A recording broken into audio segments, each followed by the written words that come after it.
ஓம் சக்தி. ஓம் ஆதிபராசக்தி. என் அன்பு குழந்தையே, நீ விரும்பியது விரும்பியபடியே கிடைக்கப் போகிறது என் தங்கமே. எதை விரும்பினாலும் அப்படியே நடத்தி கொடுப்பேன்.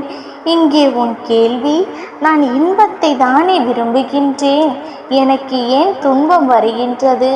நான் சந்தோஷத்தை தானே விரும்புகின்றேன், எனக்கு ஏன் கஷ்டங்கள் வருகின்றது?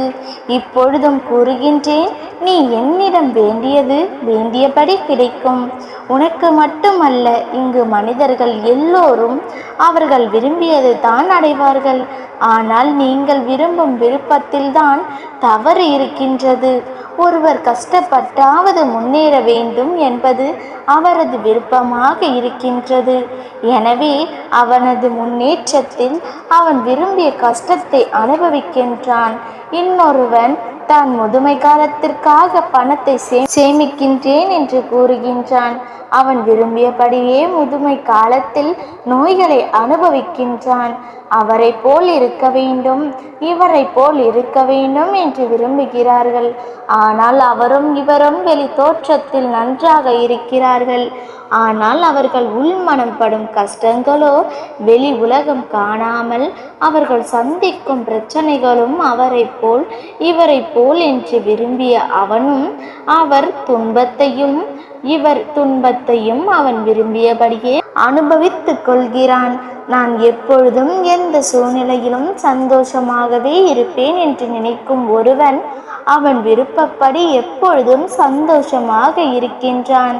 அது இருந்தால்தான் சந்தோஷம், இது கிடைத்தால்தான் நான் சந்தோஷமாக இருப்பேன் என்ற முடிவுக்கு வந்த ஒருவன் அதுவும் இதுவும் கிடைக்கும் வரை அவனது சந்தோஷத்தை ஒத்திவைத்து அனுபவிக்கின்றான். பிச்சை எடுத்துத்தான் பிழைக்க வேண்டும் என்று கூறுபவன் பிச்சை எடுத்துத்தானே ஆக வேண்டும். இவ்வாறாக மனிதன் எல்லா நன்மைகளிலும் ஒரு தீமையை உட்புகுத்தி அதை விரும்பவும் ஆரம்பிக்கின்றான். விருப்பப்படி இருப்பதுதானே இன்பம். நீ எதை விரும்புகின்றாயோ, எதை நோக்கி உன் எண்ணங்கள் பாய்கின்றதோ அதுவே இங்கு நடக்கின்றது. ஆனால் அது நடக்கும் போது இன்பமாகவே நீ உணர்வதில்லை. என் தங்க பிள்ளையே, உன் கஷ்டத்திற்கான முடிவு வந்து விட்டது. இனி ஒரு பொழுதும் நீ கலங்காதே, கண்ணீர் விடாதே. உன் தாய் உனக்கு துணை இருப்பேன். நீ கடந்த காலத்தில் இழந்ததை நினைத்து வருத்தப்படாதே.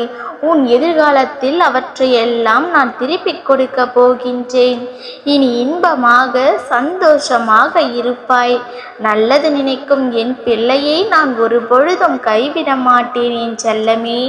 உன் தாய் உன்னையும் உன் குடும்பத்தையும் பாதுகாத்து நல்வழியில் கொண்டு செல்வேன். நல்லதே நடக்கும். ஓம் சக்தி. ஓம் ஆதிபராசக்தி. ஓம் சக்தி. ஓம் ஆதிபராசக்தி.